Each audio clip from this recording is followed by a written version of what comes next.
तो नमस्कार साथियों, स्वागत है आप सभी का आपके अपने YouTube प्लेटफ़ॉर्म पर। तो एक बार फिर से साथियों, जो स्पेशल सेशन आपका चल रहा है जिसमें हम एक साहित्यकार को स्पेशली फ़ोकस कर रहे हैं।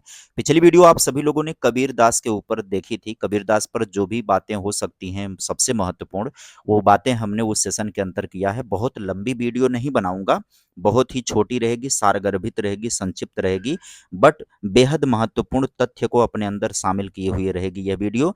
कबीरदास की वीडियो आप देखिएगा, स्पेशली महत्वपूर्ण है क्योंकि कबीर के विषय में जितने भी विद्वान लोगों ने बहुत सारी बातें कही हैं, वो सारी बातें उसमें शामिल है। ठीक उसी तरीके से अगर हम हीरानंद वात्स्यायन अज्ञेय की बात करें, अगर हम सच्चिदानंद हीरानंद वात्स्यायन अज्ञेय, एक नज़र सब कवर होगा इसमें। इसमें उनके जीवन के विषय में समझेंगे, जीवन परिचय के रूप में उनकी महत्वपूर्ण रचनाएं, चाहे वो काव्य रचनाएं हो, फिर वो गद्य विधा हो या उपन्यास हो या कहानी हो, डायरी हो, जो कुछ भी रचना उनकी है वो संपूर्ण रचनाएं इसमें कवर करेंगे। और इनकी जो महत्वपूर्ण पंक्तियाँ इनके द्वारा, चाहे वो प्रयोगवाद के विषय में कही गई हों, कविता के विषय में, नई कविता के विषय में कही गई हों, और महत्वपूर्ण कथन जो इनके हैं, और इनके अलावा इनके ऊपर जो महान विद्वानों ने कथन दिए हुए हैं, वो सारी बातें इस सेशन के अंतर्गत शामिल करेंगे। आइए शुरुआत करते हैं। छोटी सी वीडियो होगी, बहुत लंबी वीडियो नहीं होगी, क्योंकि ये फास्ट रिवीजन टाइप की क्लास होने वाली है। तो जन्म इनकी बात करें, अगर जन्म, तो इनका 7 मार्च 1911 में कुशीनगर में हुआ था। उत्तर प्रदेश कुशीनगर, आप समझ ही रहे हैं। मृत्यु यानी कि ये अपने जीवन का जो आखिरी समय था वो आप सभी को पता है कि नई दिल्ली या दिल्ली में इन्होंने व्यतीत किया था। तो 4 अप्रैल 1987 को नई दिल्ली में इनका निधन हुआ था। नाम बात करें तो सच्चिदानंद वात्स्यायन इनका नाम पूरा है। और बचपन का जो नाम होता है वो सच्चा नाम था। और ललित निबंधों की ये रचना करते थे। तो ललित निबंधकार में ये किस नाम से रचनाएँ करते थे? तो कुट्टी चातन के नाम से ये रचनाएँ करते थे। जिनको जो इनका रचनाकार का नाम जो अज्ञेय पड़ा हुआ है, वो जैनेन्द्र और प्रेमचंद के द्वारा दिया गया है। अज्ञेय नाम इनके में पहले इनको केवल, चूँकि बचपन का नाम सच्चा था और बाकी इनका वात्स्यायन अज्ञेय, सच्चिदानंद वात्स्यायन था नाम इनका। तो सच्चिदानंद हीरानंद वात्स्यायन इनका नाम था। अज्ञेय नाम दिया गया किसके द्वारा? जैनेन्द्र और प्रेमचंद जी के द्वारा इनका नाम दिया। अज्ञेय प्रयोगवाद और नई कविता के साहित्य को मतलब प्रतिष्ठित करने वाले कवि हैं। नई कविता और प्रयोगवाद को प्रतिष्ठित करने वाले ये व्यक्ति हैं। 1964 में आंगन के पार द्वार पर इन्होंने इनको साहित्य अकादमी पुरस्कार प्राप्त हुआ था 1979 में। कितनी नावों पर कितनी बार पर इनको भारतीय ज्ञानपीठ पुरस्कार प्राप्त हुआ था? ध्यान दीजिएगा, 64 में आंगन के पार द्वार पर इनको साहित्य अकादमी मिला था, और 79 में कितनी नावों पर कितनी बार पर भारतीय ज्ञानपीठ पुरस्कार इनको प्राप्त हुआ था। इनके उपन्यासों की बात करें तो शेखर एक जीवनी जो सबसे प्रसिद्ध है, पढ़ना चाहिए सभी को, है ना। जीवन की वास्तविकता समझ में आएगी। बहुत जबरदस्त ये उपन्यास है शेखर एक जीवनी। 1941 में सरस्वती प्रेस बनारस से प्रकाशित हुआ था। उसके बाद शेखर एक जीवनी, इसका खंड 2 आया था 1944 में, वो भी सरस्वती प्रेस बनारस से आया था। नदी के द्वीप, बहुत से लोग परेशान हो जाते हैं, इसको कन्फ्यूज हो जाते हैं। हमने भी एक बार गलती करी है, नदी के द्वीप को जो है कविता के रूप में हमने सही कर दिया था।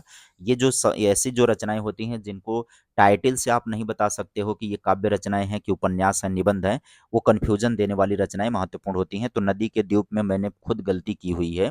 तो नदी के द्वीप पूछा था किस विधा की रचना है, मैंने कविता सही कर दिया था। तो ध्यान दीजिए, नदी के द्वीप इनकी उपन्यास की रचना है।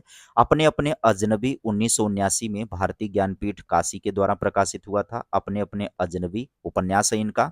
12 खंभा जो है वो संयुक्त कृति है। 10 अन्य लेखकों के संग एक प्रयोग एक एक ये रचना हुई है। प्रयोग प्रभात प्रकाशन से यह प्रकाशित हुआ है। छाया मेंखल प्रभात प्रकाशन दिल्ली से प्रकाशित हुआ है। बीनू भगत जो है वो प्रभात प्रकाशन दिल्ली से प्रकाशित हुआ है। ये सभी उपन्यास हैं। इन उपन्यासों में अगर बात करें तो शेखर एक जीवनी भाग 2, नदी के द्वीप, अपने अपने अजनबी, ये बड़े महत्वपूर्ण इनके उपन्यास हैं। इनको तो जरूर याद रखना चाहिए आपको। इसके बाद कविता संग्रह की बात करें तो इनकी कविता संग्रह में भग्नदूत 1933 में आया था, चिंता 1942 में, इत्यलम 1946 में आया था, हरी घास पर क्षण भर 1949 में, बावरा अहेरी 1954 में, इंद्रधनुष रौंदे हुए तो 1957 में आया था, अरि वो करुणामय प्रभामय ये 1951 में आया था, और पुष्करणी 1959 में आया था, आंगन के पार द्वार 1961 में, मोस्ट इंपॉर्टेंट कर लीजिएगा। पूर्वा जो है, पूर्वा में भग्नदूत इत्यलम हरिघास क्षण भर का संकलन है ये। पूर्वा जो है वो काव्य संग्रह है जिसमें कि भग्नदूत इत्यलम हरिघास पर क्षण भर का संकलन 1965 में। कितनी नावों पर कितनी बार, 1967 में। सागर मुद्रा 1970 में। पहले मैं सन्नाटा बुनता था 1974 में। इनकी जितनी भी रचनाएं आपको कविता संग्रह के रूप में हैं, सबको very very very very very most of the important कर लीजिएगा। कुछ एक को अगर आप छोड़ सकते हैं तो छोड़ सकते हैं, कोई दिक्कत नहीं है, बाकी तो सब महत्वपूर्ण है इसमें। इसके अलावा भी काव्य संग्रहों की बात करें तो महावृक्ष के नीचे 1977 में, नदी की बांक छाया पर इंपॉर्टेंट कर लीजिएगा। सदा नीरा दो खंडों में आया था 1984। ऐसा कोई घर आपने देखा है 1986। मरुस्थल 1995। कारावास के दिन तथा अन्य कविताएं ये।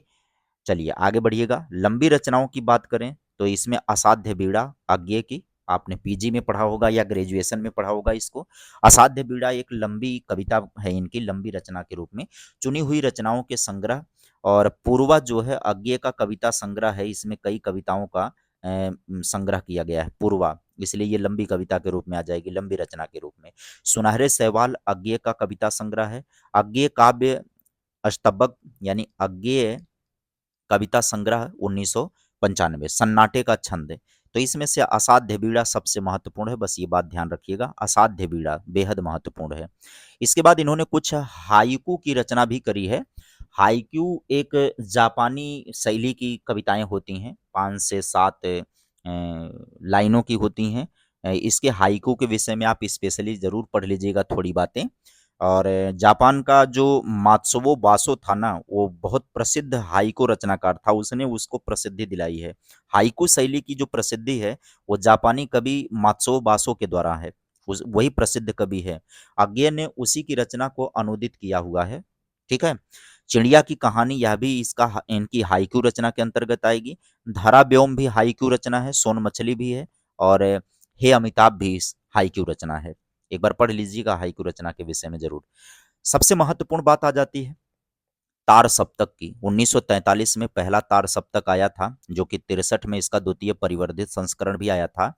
यहां से तो आप सभी को पता है कि हर परीक्षा में एक दो सवाल निकल जाता है कि निम्न में से कौन तार सप्तक में शामिल है या प्रथम तार सप्तक में शामिल है, कौन शामिल नहीं है, कौन द्वितीय तार सप्तक में है नहीं है। नाम रट्टा मारना पड़ेगा। प्रथम तार सप्तक में कौन है, तो मुक्तिबोध, नेमचंद्र जैन, भारत भूषण अग्रवाल। प्रभाकर माचवे, गिरजा कुमार माथुर, रामविलास शर्मा और अज्ञे, ये हैं प्रथम तार सप्तक के कवि। ध्यान दीजिएगा, मुक्तिबोध, नेमचंद्र जैन, भारत भूषण अग्रवाल, प्रभाकर माचवे, गिरजा कुमार माथुर, रामविलास शर्मा और स्वयं अज्ञेय। ये पहला तार सप्तक है। उसके बाद दूसरा तार सप्तक आया था 1951 में, काशी प्रगति प्रकाशन दिल्ली से। इसमें जो 7 कवि शामिल हैं वो कौन है, भवानी प्रसाद मिश्र हैं, शकुंतला माथुर हैं, हरिनारायण व्यास हैं, शमशेर बहादुर सिंह हैं, नरेश मेहता, रघुवीर सहाय, धर्मवीर भारती। तो ये सब के सब महत्वपूर्ण है। विशेषता आप ध्यान रखिएगा, शमशेर बहादुर सिंह जो बार बार पूछा जाता है, नरेश मेहता, रघुवीर सहाय, धर्मवीर भारती। धर्मवीर भारती वाला याद कर रखिएगा। ठीक है। भवानी प्रसाद मिश्र तो लगभग सबको याद ही रहते हैं कि ये दूसरे तार सप्तक के अंतर्गत हैं। फिलहाल सारे नाम याद रहें, लेकिन इसमें स्पेशली शमशेर बहादुर सिंह, धर्मवीर भारती जरूर याद रखिएगा। इसमें से कोई भी नाम रिपीट कर देता है ये, कि दूसरे तार सप्तक के कवि में कौन शामिल है, या डायरेक्ट पूछेगा कि धर्मवीर भारती कौन से तार सप्तक के कवि हैं, तो दूसरे तार सप्तक के हैं। इस टाइप का सवाल बनता रहता है। आज्ञे ने अपने दूसरे तार सप्तक की भूमिका में लिखा था कि प्रयोग का कोई वाद नहीं है, हम वादी नहीं रहे, नहीं है ना प्रयोग अपने आप में इष्ट या साध्य है। ठीक इसी तरह कविता का भी कोई वाद नहीं है, कविता भी अपने आप में इष्ट या साध्य नहीं है। अतः हमें प्रयोगवादी कहना उतना ही सार्थक या निरर्थक है जितना हमें कवितावादी कहना है। ये द्वितीय तार सप्तक की भूमिका में इन्होंने लिखा था। तीसरा तार सप्तक 1959 में आया था भारतीय ज्ञानपीठ काशी के जरिए। इसके अंदर प्रयाग नारायण त्रिपाठी आते हैं, कीर्ति चौधरी आती हैं, मदन वात्स्यायन आते हैं, केदारनाथ सिंह इंपॉर्टेंट कर लीजिएगा, कुंवर नारायण सिंह इंपॉर्टेंट कर लीजिएगा, विजय देव नारायण शाही को इंपॉर्टेंट, सर्वेश्वर दयाल सक्सेना इंपॉर्टेंट कर लीजिएगा। ये नाम तो आपको अनिवार्यतः याद होने चाहिए। केदारनाथ सिंह, कुंवर नारायण सिंह, विजय देव नारायण शाही और सर्वेश्वर दयाल सक्सेना, ये तीसरे तार सप्तक के कवि हैं। इसके बाद 1979 में चौथा तार सप्तक आया था सरस्वती बिहार दिल्ली से। अवधेश कुमार, राजकुमार कुंभज, स्वदेश भारती, नंद किशोर आचार्य, सुमन राजे, श्रीराम शर्मा, राजेंद्र किशोर। ये किस कौन से तो चौथे तार सप्तक के ये लोग कवि के रूप में हैं। इनका एक नाटक भी है उत्तर प्रियदर्शी, केवल एक ही नाटक है, बस याद रखिएगा। उत्तर प्रियदर्शी इनका एक नाटक रचना है, नाटक विधा की। कहानी रचनाएं इनकी जो हैं मोस्ट इंपॉर्टेंट कर लीजिएगा इसको। कहानी में विफदगा 1937 में, परंपरा 1944 में, अमर बल्लरी या अन्य कहानियां, कड़ियां और अन्य कहानियां, कोठरी की बात 1945 में आई थी, शरणार्थी 1948 में, मोस्ट इंपॉर्टेंट है, इसको आपने पढ़ा भी होगा। जयदोल 1951 में, ये तेरे प्रतिरूप संपूर्ण कहानियां। चलिए, यात्रा वृत्तांत की बात करें तो इनके यात्रा वृत्तांत में अरे यायावर रहेगा याद, मोस्ट इंपॉर्टेंट है। एक बूंद सहसा उछली, बहता निर्मल या बहता पानी निर्मल। तो यहाँ पर ध्यान रखिएगा ये दोनों को, तो विशेष तौर पर आपको अरे यायावर रहेगा याद, एक बूंद सहसा उछली। डायरी विधा की रचनाओं में बात करें तो भवंती, अंतरा, शाश्वती, शेषा, ये इनकी डायरी विधा की रचनाएं हैं।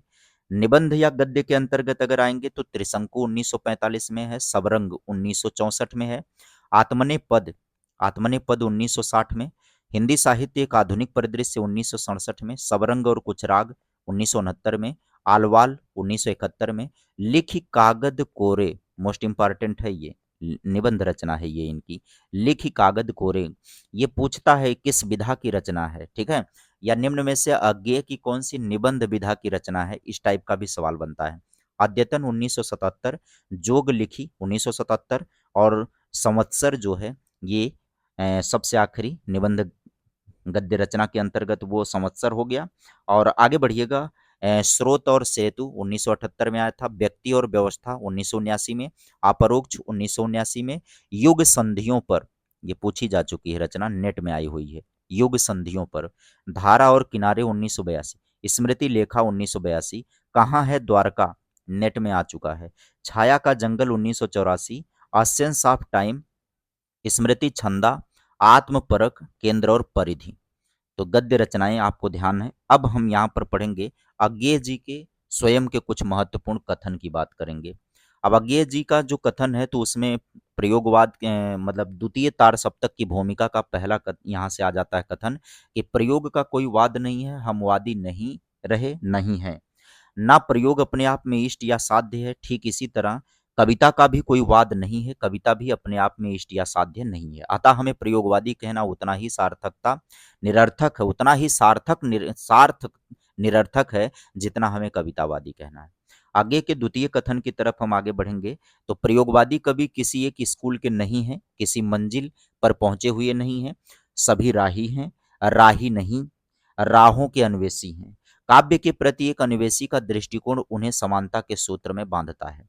आगे का अगला वक्तव्य है कि प्रयोग अपने आप में इष्ट नहीं है, वह साधन है और दोहरा साधन है, क्योंकि एक तो वह उस सत्य को जानने का साधन है जिसे कवि प्रेषित करता है, दूसरे वह उस प्रेषक की क्रिया को, उसके साधनों को जानने का भी साधन है। आगे के अगले वक्तव्य की तरफ हम आगे बढ़ेंगे तो प्रयोगशील कविता में नए सत्यों और नई यथार्थताओं का जीवित बोध भी है। इन सत्यों के साथ नए रागात्मक संबंध भी हैं और उनको पाठक के सहृदय तक पहुंचाने यानी साधारणीकरण करने की शक्ति है। आगे कहते हैं कि प्रयोगवाद ज्ञात से अज्ञात की ओर बढ़ने की बौद्धिक जागरूकता है, इसको इंपॉर्टेंट कर लीजिएगा। प्रयोगवाद ज्ञात से अज्ञात की ओर बढ़ने की एक बौद्धिक जागरूकता है। आगे कहते हैं कि प्रयोगवाद व्यक्ति सत्य और व्यापक सत्य तथा व्यक्ति अनुभूति और समष्टि अनुभूति को एक ही सत्य के दो रूप मानता है। प्रयोगवाद एक और व्यक्ति अनुभूति और समष्टि अनुभूति तक उत्सर्ग करने का प्रयास है, तो दूसरी ओर वह रूढ़ि का विरोधी और अन्वेषण का समर्थक भी है। आगे के अगले वक्तव्य की तरफ चलेंगे तो प्रयोग सभी कालों के कवियों ने किए हैं, किंतु कवि क्रमशः अनुभव करता आया है कि जिन क्षेत्रों में प्रयोग हुए हैं, आगे बढ़कर अब उन क्षेत्रों का अन्वेषण करना चाहिए जिन्हें अभी छुआ नहीं गया था, जिनको अभेद्य मान लिया है। आगे कहते हैं कि प्रयोगशील कवि मोती खोजने वाले गोताखोर हैं। प्रयोगशील कवि मोती खोजने वाले गोताखोर हैं। कविता का मूल लक्ष्य अधिक से अधिक व्यक्ति को संस्कारित करना है, यह अज्ञेय का वक्तव्य है। आगे बढ़िएगा, आगे के ही अगले वक्तव्य की तरफ चलेंगे कि भाषा सिर्फ अभिव्यक्ति का माध्यम नहीं, जानने का माध्यम भी है।